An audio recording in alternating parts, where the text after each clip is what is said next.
नमस्कार दोस्तों, टारगेट सीकर के फ्री एजुकेशन वाले इस प्रोग्राम में आप सभी का स्वागत है। और हम आपके लिए विभिन्न प्रकार की वीडियोस के माध्यम से अच्छे अच्छे कंटेंट लाते रहते हैं।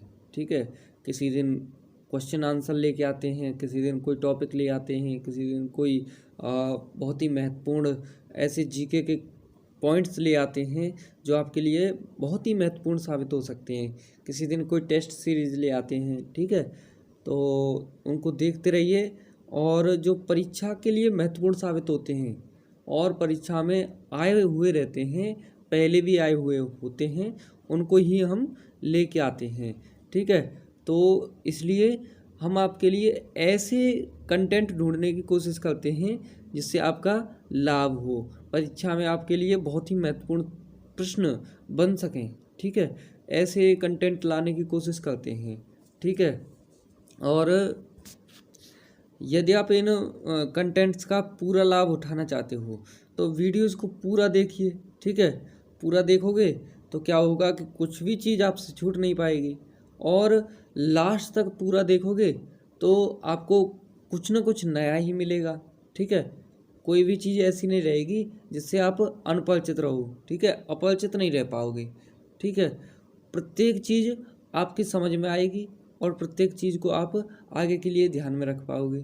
ठीक है, नोट भी करते जाइए, कॉपी पेन साथ में रखिए, और उसको जो चीज़ आपको ऐसी लग रही है कि ये हमारे लिए महत्वपूर्ण साबित हो सकती है उसे नोट कर लीजिए। ठीक है, और उसे फिर दोबारा रिवीजन में लाने के लिए जैसे ही कॉपी खोलोगे आपको तुरंत वो पढ़ने में आ जाएगी।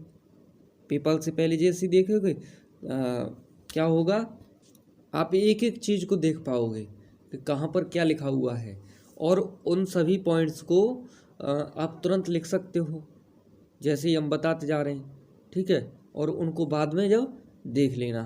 ठीक है, और आपको क्या करना है, आपको करना है कि जैसे हम फ्री एजुकेशन की श्रृंखला चला रहे हैं। ठीक है, तो इसमें क्या है, हमारा उद्देश्य है अधिक से अधिक बच्चों को फ्री में कंटेंट उपलब्ध कराना, जिसमें वीडियो है और ऑडियो है, ऑडियो के माध्यम से या फिर पीडीएफ के माध्यम से, विभिन्न प्रकार के माध्यमों से आपको अच्छी अच्छी चीज़ें उपलब्ध कराना होता है। ठीक है, और उन चीज़ों को क्या है कि आप उन बच्चों तक भी शेयर कीजिए जो पैसे देकर कोई भी क्लास अफोर्ड नहीं कर पाएंगे, या फिर दूर दराज के एरियाज़ में रहने वाले हैं और उनको पढ़ाई बहुत ही कठिन लगती है, तो उनके पास में भी शेयर कीजिए, और उनका भला होगा तो उनकी नौकरी लगेगी, वो पढ़ पाएंगे तो उनकी नौकरी लगेगी, और नौकरी लगेगी तो आपको भी उसका प्रतिफल आशीर्वाद के रूप में, दुआ के रूप में मिलेगा। ठीक है, तो इसलिए हमारा जो उद्देश्य है उसमें आप सहायक बनिए। ठीक है, जिस प्रकार से हम शेयर कर रहे हैं आप भी शेयर कीजिए, आपका भी भला होगा, उनका भी भला होगा। ठीक है, तो एक बात ये हुई। दूसरी बात, वीडियो को पूरा देखिए बिना स्किप किए। ठीक है, ये हमने बता दिया। और आप जितने भी वनडे एग्ज़ाम्स की तैयारी करोगे उन सब के लिए ज़्यादातर समान ही कंटेंट रहता है, एक जैसा ही कंटेंट रहता है। तो उसके लिए आप केवल इन टॉपिक्स को ही ध्यान में रखिए। ठीक है, और इन टॉपिक्स के माध्यम से ही जैसे ही आप पढ़ते रहोगे तो क्या होगा, धीरे धीरे करके आपकी पहुंच उन अध्यायों तक हो जाएगी जो परीक्षाओं में पूछे जाते हैं, उन प्रश्नों तक हो जाएगी जो परीक्षा के लिए महत्वपूर्ण साबित होते हैं। ठीक है, परीक्षा में पहले भी पूछे गए हैं और आने की संभावना बनी रहती है, तो उन तक आपकी पहुंच बन जाएगी। ठीक है, तो इसलिए आप उनको पढ़िए, याद रखिए और याद कीजिए। ठीक है, क्योंकि ये जीके जो है अनंत है, अथाह है, इसका कुछ भी नहीं पता है कि कहाँ से एग्जामिनर का मन कर जाए कि वह कहाँ से पूछ ले। ठीक है, कुछ भी नहीं पता इसका। तो इसलिए जहाँ तक बन पड़े उतना पढ़िए। ठीक है, जितना बन पड़े उतना पढ़िए, और भला भी कीजिए, तो दूसरों का भला करोगे तो आपका भी लाभ होगा। ईश्वर सबके सुनते हैं। ठीक है, हो सकता है आपके इस पुण्य के बदले आपको कोई बड़ा लाभ मिल जाए। तो इसलिए अच्छे से कंटिन्यूअसली ये पुण्य लाभ कमाते रहिए। एक बात और कि यदि आप हमारे इस चैनल पर नए आए हो तो आपको हमारा चैनल ये सब्सक्राइब करना चाहिए, ठीक है, ताकि आपके पास में नोटिफिकेशन जाता रहे। इसलिए बेल आइकन भी दबानी चाहिए ऑल पर सेलेक्ट करके, ठीक है। तो इसलिए हमारे चैनल पर बने रहिए। और यदि आपको हमारी क्लास अच्छी लगे तो लाइक कर देना, अच्छी नहीं लगी तो क्या करना है, आपको डिसलाइक करना है। और अपने जो कमेंट हों, फीडबैक हों, सुझाव हों, वो हम तक पहुंचाने के लिए हमारे कमेंट बॉक्स में कमेंट कर दीजिए, ठीक है, ताकि हम आगे के लिए सुधार कर सकें। या आपको किसी अन्य टॉपिक पर वीडियो चाहिए तो उसके लिए भी बोल सकते हो कि हमें इस टॉपिक पर, इस कंटेंट पर वीडियो चाहिए, तो हम कोशिश करेंगे आपके लिए वो प्रोवाइड कराने की, ठीक है। तो चलते हैं आज के अपने प्रश्नों की तरफ, देखते हैं क्या पूछा गया है हमारे इन प्रश्नों में। तो देखिए पहला प्रश्न क्या कह रहा है, भूपटल में सबसे अधिक कौन सी धातु है। यानी भूपटल किसे कहते हैं, जो भूपरपट्टी होती है ना, भूपरपट्टी होती है, इसमें सबसे अधिक कौन सी धातु पाई जाती है ये आपको बताना है, ठीक है। कौन सी धातु अधिक मात्रा में पाई जाती है, तो ये पाई जाती है एल्यूमिनियम। क्या पाई जाती है, एल्यूमिनियम, ठीक है। भूपरपट्टी मतलब जो सबसे उपजाऊ भूमि की, यानी जहाँ पर हम चलते फिरते हैं, जहाँ पर पृथ्वी की सबसे ऊपर वाली जो लेयर है, जहाँ मिट्टी होती है ना वो वाली, ठीक है, जहाँ पर पेड़ पौधे उगते हैं, फसल होती है, उसे भूपरपट्टी कहते हैं, ठीक है। तो क्या पाया जाता है सबसे अधिक मात्रा में, एल्यूमिनियम। वायुसेना दिवस कब मनाया जाता है, तो ये मनाया जाता है 8 अक्टूबर को। कब मनाया जाता है, 8 अक्टूबर को, ठीक है। अगला है, चंद्रमा पर कदम रखने वाले प्रथम व्यक्ति कौन थे, नील आर्मस्ट्रॉन्ग थे, ठीक है। कौन थे, नील आर्मस्ट्रॉन्ग, ठीक है। भारत में पहली बार मेट्रो रेल सेवा कहाँ या किस नगर में प्रारंभ की गई, ये आपको बताना है। तो ये कोलकाता में, ठीक है, कहाँ, कोलकाता में। अब देखिए अगला प्रश्न क्या कह रहा है, अगला प्रश्न पूछ रहा है हमारा, ओलंपिक खेलों का आयोजन कितने वर्षों के बाद में होता है। तो ये होता है 4 वर्षों के बाद में, ठीक है। प्रत्येक 4 वर्ष पर ओलंपिक खेलों का आयोजन होता है, ठीक है। पंडित रविशंकर का संबंध किस वाद्य यंत्र से है, तो उनका संबंध सितार वादन से है, ठीक है। तेल और प्राकृतिक गैस आयोग ONGC का मुख्यालय कहाँ स्थित है, तो वो है देहरादून में, ठीक है। भारत के पहले कानून मंत्री कौन थे, तो ये थे डॉक्टर भीमराव अंबेडकर जी, ठीक है। भारत के पहले कानून मंत्री डॉक्टर भीमराव अंबेडकर जी। विक्रम साराभाई अंतरिक्ष केंद्र कहाँ स्थित है, तो ये त्रिवेंद्रम में है, ठीक है।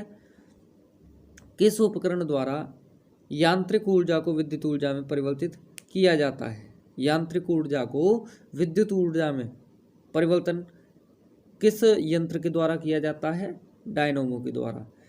या विद्युत जो जनरेटर होता है ना, उसके द्वारा, जो जनरेटर होता है उसके द्वारा भी क्या किया जाता है, यांत्रिक ऊर्जा को विद्युत ऊर्जा में, ठीक है। और विश्व में सर्वाधिक लवणता किस झील में पाई जाती है, वान झील में। किस में, वान झील में। नंदलाल बोस ने किस क्षेत्र में ख्याति अर्जित की थी, तो उन्होंने चित्रकला के क्षेत्र में, यानी पेंटिंग्स बनाने के क्षेत्र में ख्याति अर्जित की थी। ख्याति कहते हैं प्रसिद्धि, यानी वो किस क्षेत्र में वो फेमस हुए थे, तो वो हुए थे चित्रकला के क्षेत्र में, ठीक है। भारत में प्रवाहित होने वाली सबसे बड़ी नदी कौन सी है, तो वो है गंगा। दूसरी कौन सी है, ब्रह्मपुत्र, ठीक है। अब देखिए विश्व में सर्वाधिक लवणता किस झील में पाई जाती है। लवणता मतलब खारापन, यानी नमक किस झील के पानी में सर्वाधिक पाया जाता है, तो वो है वान झील। कौन सी है, वान झील। नंदलाल बोस ने, अच्छा ये अभी हो गए, यहाँ पर बताना है बौद्ध धर्म में स्तूप किसका प्रतीक है? बौद्ध धर्म में स्तूप जो है किसका प्रतीक है? तो यह है महापरिनिर्वाण का। किसका है? महापरिनिर्वाण। ठीक है। अगले प्रश्न में देखिए, अद्वैतवाद के सिद्धांत के प्रतिपादक कौन थे? तो ये थे आचार्य शंकर यानी शंकराचार्य जी। ठीक है।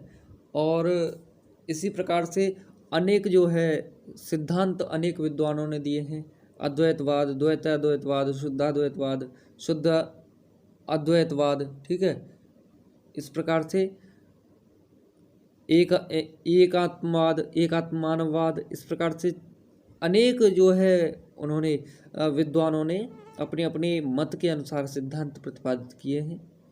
तो उनको आप देख सकते हैं, ये पूछे जाते रहते हैं कभी कभी। कोलेरू झील किस राज्य में स्थित है? ये भारत के आंध्र प्रदेश राज्य में स्थित है कोलेरू झील। भारतीय संविधान द्वारा भारतीय नागरिकों को कुल कितने मौलिक अधिकार प्रदान किए गए थे? तो ये 7 प्रदान किए गए थे। कितने? 7 मौलिक अधिकार। लेकिन वर्तमान में कितने हैं बताइए, बढ़े हैं या घटे हैं? तो वर्तमान में है केवल 6 मौलिक अधिकार। जो संपत्ति का मौलिक अधिकार था उसको संविधान संशोधन करके गवर्नमेंट ने मौलिक अधिकार की जगह पे कानूनी अधिकार का दर्जा प्रदान कर दिया है। ठीक है। मुगलों ने नवरोज का त्यौहार कहाँ से लिया? तो वो पारसी धर्म से लिया था। ठीक है, पारसी धर्म से। लिंगराज मंदिर की नींव किसने डाली थी? तो राजा ययाति केसरी ने डाली थी। ठीक है। परमाणु शक्ति संयंत्र का जो किस सिद्धांत पर काम करता है? ये परमाणु शक्ति जो संयंत्र होता है, एटॉमिक जो पावर स्टेशन होता है, तो ये करता है नाभिकीय विखंडन। केवल विखंडन नहीं, नाभिकीय विखंडन। परमाणु में नाभिकीय विखंडन होता है, उससे उसका सिद्धांत ऊर्जा निकलती है, उससे चलती है। ठीक है। और ये पूछे कि सूर्य जो होता है, सूर्य में प्रकाश का स्रोत क्या है? सूर्य में ऊर्जा का स्रोत क्या है? तो उसे आप क्या बताएंगे? तो वो है नाभिकीय संलयन। क्या है? नाभिकीय संलयन। तो अगले प्रश्न में देख रहे हैं, फ्रांस की बॉर्डो बंदरगाह किस नदी के तट पर स्थित है? तो यह है गैरून नदी के तट पर। कौन सी? गैरून नदी। फतेहपुर सीकरी किस राज्य में स्थित है? ये आपको बताना है। फतेहपुर सीकरी तो यह है उत्तर प्रदेश में। एक उत्तर प्रदेश में फतेहपुर जिला भी है, लेकिन ये फतेहपुर सीकरी है, आगरा के पास में है। ठीक है, आगरा में ही पड़ती है, राजस्थान बॉर्डर पर, भरतपुर बॉर्डर पर लगभग। ठीक है। तो ये क्या हुआ था कि जब अकबर वहाँ से गुजरात से विजय करके लौट रहा था, तो उसने अपने गुरु के सम्मान के लिए यहाँ पर दरगाह बनाई, और विजय के उत्सव के चलते क्या बनाया? बुलंद दरवाज़ा। बहुत ऊंचाई है उसकी।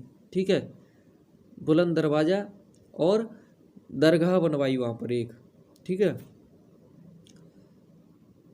अब देखते हैं अगले प्रश्न में, प्रख्यात सांस्कृतिक केंद्र भारत भवन कहाँ स्थित है? तो भारत भवन कहाँ पर स्थित है? भोपाल में। कहाँ पर है? भोपाल में। अगर आपसे पूछे कि इंडिया हाउस कहाँ स्थित है, तो इंडिया हाउस है लंदन में। कहाँ पर है? लंदन में। इसी प्रकार से जैसे इंडिया गेट दिल्ली में। ठीक है। और गेटवे ऑफ इंडिया कहाँ पर स्थित है? गेटवे ऑफ इंडिया है आपका मुंबई में। ठीक है। तो इस प्रकार से प्रश्न पूछे जाते रहते हैं। ठीक है। शिवाजी के राजनीतिक गुरु एवं संरक्षक कौन थी? तो वो थे आपके दादा कोंडदेव जी। इन्होंने इनका पालन पोषण किया और शिक्षा दीक्षा दी। ठीक है। तो दादा कोंडदेव जी। प्रसिद्ध जगमंदिर झील कहाँ स्थित है? तो ये राजस्थान में है। ठीक है। कहाँ पर है? राजस्थान में। प्रसिद्ध बोरुपुदर का बौद्ध स्तूप कहाँ स्थित है? तो ये है जावा में। कहाँ पर? जावा में। ठीक है। भारतीय खनन विद्यालय ISM कहाँ स्थित है? तो ये है धनबाद में। कहाँ पर है? धनबाद में।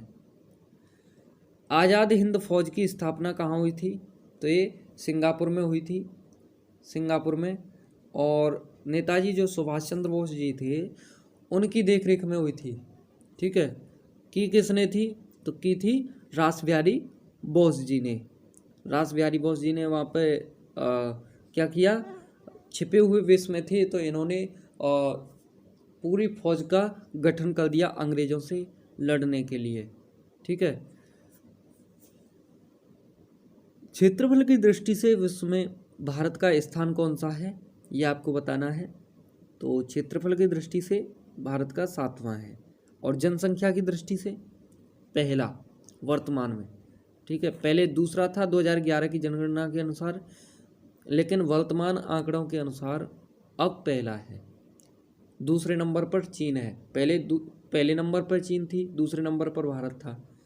अब पहले नंबर पर भारत है और दूसरे नंबर पर चाइना है।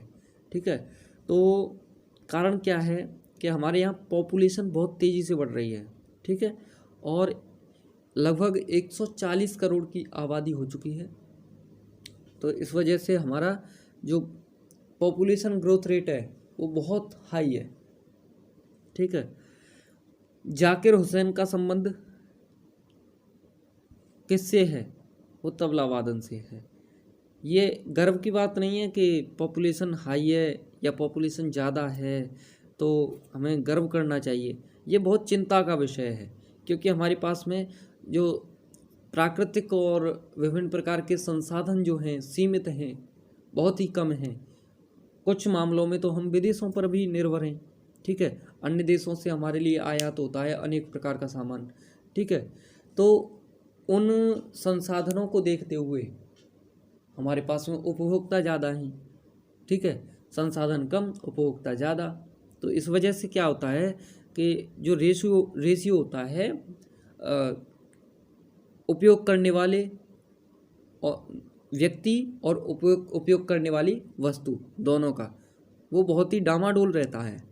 ठीक है, इसी वजह से हम पिछड़े हुए से रह जाते हैं बहुत जगहों पर। तो हमें सोच विचार कर स्किल के साथ में, ठीक है, पॉपुलेशन ग्रोथ कंट्रोल करनी चाहिए। अगला क्वेश्चन देखते हैं, लाल बहादुर शास्त्री की समाधि स्थल है वो कहाँ पर है? तो वो है विजय घाट पर। स्वेज नहर किसे जोड़ती है? लाल सागर और भूमध्य सागर को। ठीक है, किसको? लाल सागर और भूमध्य सागर को स्वेज नहर जोड़ती है। मसालों की राजधानी किसे कहा जाता है? या मसलो हो गई है। मसालों की राजधानी किसे कहा जाता है? इलायची को। ठीक है, लेकिन एक बात है, अंग्रेज यहाँ पर जब आए थे तो वो किस मसाले के लिए आए थे? उन्हें जो मसाला चाहिए था वो कौन सा था, ये आपको बताना है। नाजीवाद के संस्थापक कौन थे? वो थे हिटलर। ठीक है, नाजीवाद। दीन इलाही धर्म किसने चलाया था? तो ये अकबर ने चलाया। भाखड़ा नागल बांध किस राज्य में है? तो वो है पंजाब में। अब उसको बता देते हैं, वो थी आपकी काली मिर्च, ब्लैक पेपर, काली मिर्च। ठीक है, इसे ही यवन प्रिया के नाम से भी जाना जाता है, काली मिर्च को। किसके नाम से? यवन प्रिया। ठीक है, क्योंकि वो लोग क्या करते थे, जो अचार वचार डालते थे या मांस शिकार आदि करते थे, मांस का संरक्षण करने के लिए, बहुत दिनों तक ठंड रहती है वहाँ पर, मांस आदि का संरक्षण करने के लिए मसालों में उसे लगा देते थे। ठीक है, मसालों में सुरक्षित रख देते थे और उन मसालों के माध्यम से उसे लंबे समय तक सुरक्षित रखकर खाते रहते थे, तो उन्हें इसमें बहुत सहायता मिलती थी। ठीक है, अब कौन लोग? अंग्रेज। महान पुरुष बिरसा मुंडा किस राज्य से संबंधित थे? अब ये बिरसा मुंडा कौन थे? बिरसा मुंडा ने अंग्रेजों से लड़ाई लड़ी थी और ये आदिवासी थे। आदिवासी समूह में इन्हें क्या है, बहुत सम्मान दिया जाता है, भगवान की तरह पूजा जाता है इनको। तो इन्होंने लड़ाई लड़ते हुए अपना जीवन बलिदान कर दिया। इस वजह से ये क्या है कि एक बार वहाँ पर जंगलों में पकड़े गए, अनेक सैनिकों को मार दिया इन्होंने, अंग्रेज़ों के अनेक सैनिक मार दिए और अंततः ये पकड़ लिए गए और इनको मृत्युदंड दे दिया गया।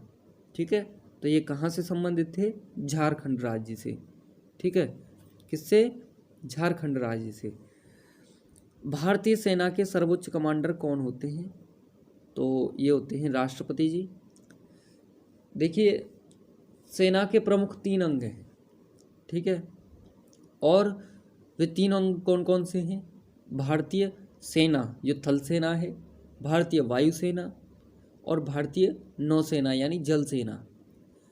इन तीनों का ही अपना अपना एक प्रमुख होता है और उन प्रमुखों के ऊपर, उन सेनापतियों के ऊपर सर्वोच्च सेनापति का काम कौन करते हैं? राष्ट्रपति।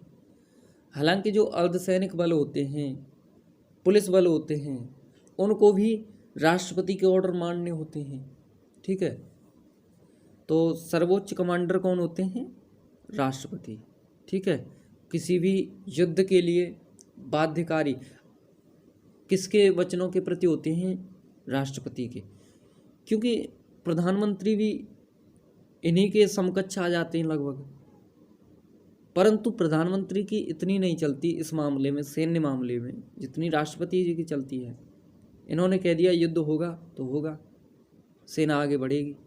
इन्होंने कह दिया सेना नहीं बढ़नी है तो नहीं बढ़ेगी। ठीक है, प्रधानमंत्री जी चाहे कहते रहें। ठीक है, रेलवे ब्रॉडगेज की 2 पटरियों के बीच में कितनी दूरी होती है? ये आपको बताना है। तो ये होती है 1 मीटर 67.5 सेंटीमीटर। ठीक है, कितनी होती है? 1 मीटर 67.5 सेंटीमीटर। 29वां राज्य कौन सा है? यानी जो नया बना है 2014 में, वो कौन सा है? तेलंगाना। ठीक है, कौन सा है? तेलंगाना। किससे बना है ये? आंध्र प्रदेश से, और इसकी राजधानी क्या है? हैदराबाद। ठीक है, अब देखिए इस स्लाइड जो लास्ट वाली चल रही है, इसके जो प्रश्न हैं उन्हें देखिए। विश्व का विशालतम रेगिस्तान कौन सा है? तो वो है सहारा रेगिस्तान। ठीक है, कौन सा है? सहारा। भारत द्वारा प्रक्षेपित प्रथम उपग्रह कौन सा है? प्रक्षेपित मतलब उड़ाया गया, भेजा गया। ठीक है, तो वो कौन सा है? आर्यभट्ट। प्रथम प्रक्षेपित उपग्रह ये। ग्रामीण क्षेत्र में छोटे छोटे मामलों का निपटारा कौन करता है? तो वह अनुमंडल अधिकारी करते हैं। भारत में सबसे ज़्यादा स्वर्ण उत्पादन करने वाला राज्य कौन सा है? तो वो है कर्नाटक। कौन सा है? कर्नाटक। कर्नाटक में एक कोलेरू नाम का स्थान है, वहाँ पर खदानें हैं और उन खदानों से, कोलेरू की खदानों से सोने का निष्कासन किया जाता है। ठीक है, तो आज के क्लास के प्रश्न इतने ही हैं। कल फिर किसी महत्वपूर्ण क्लास के साथ में आपके समक्ष उपलब्ध होंगे, उपस्थित होंगे। आपको कहीं जाना नहीं है। ठीक है, और आपको क्या करना है कि जो हमारी अन्य क्लासेज पड़ी हुई हैं उनको भी देखिए। आपकी सुविधा के लिए हमने क्या कर दिया है, उनका जो है प्लेलिस्ट फॉर्म में भी कन्वर्ट कर दिया है, उनको प्लेलिस्ट में भी बना दिया है, तो उनको भी देखना है आपको। गणित की है, रीजनिंग की है, हिंदी की है। ठीक है, जीके जीएस है, जो हमारे यूपी पुलिस से संबंधित आपके जो क्वेश्चन आंसर्स हैं बहुत ही महत्वपूर्ण हैं उसमें। इनसे भी ज़्यादा अच्छे अच्छे प्रश्न उनमें उपलब्ध हैं। ठीक है, इनसे भी महत्वपूर्ण है और उनको देखिए, बिना स्किप किए देखिए। अगर आप स्किप करोगे तो आपसे छूट जाएगा बहुत कुछ। ठीक है, उनमें मैप्स के माध्यम से भी समझाया गया है। ठीक है, तो जीके जीएस, हिंदी और रीजनिंग है, गणित है, इन विषयों पर वीडियो उपलब्ध हैं, उन्हें आप देख सकते हैं। ठीक है। और एक एक करके प्लेलिस्ट में आप प्रवेश करेंगे तो शुरुआत से अंत तक आप वीडियो देखते जाइए। जैसे जैसे आगे बढ़ोगे आपका ज्ञान बढ़ता जाएगा। आपको लगेगा कि कंपटीशन बहुत हाई है, हमको पढ़ने की ज़रूरत है, पढ़ना चाहिए, ठीक है। तो लगे रहिए पढ़ने में। सबसे महत्वपूर्ण काम क्या है कि आप जो भी पढ़ रहे हो आप उसे साथ ही साथ नोट करते जाइए। अगर नोट करोगे तो आपके दो काम होंगे, एक तो आप लिख रहे हो, दूसरा पढ़ भी रहे हो। तो आपका जो हाथ है वो हाथ क्या करेगा, उस लिखाई को तुरंत के तुरंत अटैच करता जाएगा, अपने साथ में संबद्ध करता जाएगा। और जब भी उसे उस चीज़ को लिखने की ज़रूरत पड़ेगी, ठीक है, तो वो तुरंत उस चीज़ को लिख देगा। आपका दिमाग सोच भी नहीं पाएगा, उससे पहले वो हाथ लिख देगा आपका, ठीक है। तो लिखाई भी कीजिए, पढ़ाई भी कीजिए, साथ में लगे रहिए कंटिन्यूअसली, ठीक है। तो आज के लिए इतना ही। कल फिर किसी विशेष महत्वपूर्ण मुद्दे के साथ में, विशेष महत्वपूर्ण वाक्य के साथ में, किसी विशेष महत्वपूर्ण क्लास के साथ में, या किसी विशेष महत्वपूर्ण टॉपिक के साथ में आपके साथ उपलब्ध होंगे, उपस्थित होंगे, ठीक है। हमें दीजिए अनुमति, लेकिन उससे पहले एक ज़रूरी काम करते जाइए जिसकी हमें आपसे आशा और अपेक्षा है। वो क्या है? वो है कि आप हमें लाइक, शेयर और सब्सक्राइब देते जाइए। सब्सक्राइब कर लिए हो तो बेल आइकन दबा के ऑल पर सेलेक्ट कर लीजिए, ताकि आपके पास में प्रत्येक क्लास का नोटिफिकेशन जाता रहे। गलत चीज़ को दुनिया पढ़ती रहती है, देखती रहती है, और वीडियोज़ के माध्यम से, फ़ोन में रील्स के माध्यम से देखते रहते हैं। लेकिन जो पढ़ाई में मेहनत कर रहे हैं वो उनको उतना प्रतिफल नहीं मिल पाता। जो आपके लिए पूरा कंटेंट भी बनाते हैं, खुद पढ़ते हैं, कंटेंट बनाने के बाद में पीडीएफ फॉर्म में उसे एडिट करते हैं, पीडीएफ बनाने के बाद में वीडियो बनाते हैं, फिर उसे एडिट करके आपके समक्ष उपलब्ध कराते हैं, ठीक है। बहुत मेहनत लगती है एक वीडियो बनाने में, ठीक है, और उसका प्रतिफल वीडियो बनाने वाले को नहीं मिल पाता है, तो बड़ा दुख होता है। लेकिन कोई बात नहीं, आप पढ़ते रहिए, ठीक है, शेयर कीजिए तो उसका प्रतिफल हमें मिलने लग जाएगा। वीडियो को लास्ट तक पूरा हमेशा देखिए। मैं बार बार कहता हूँ कि वीडियो अगर आपसे कहीं भी छूट गया तो नुकसान हो जाएगा आपका, इसलिए लास्ट तक वीडियो देखते रहिए, ठीक है। अपने साथियों का, मित्रों का, दोस्तों का, रिश्तेदारों का भला करने के लिए शेयर ज़रूरी है, ठीक है। तो आज हम आपसे विदा लेते हैं।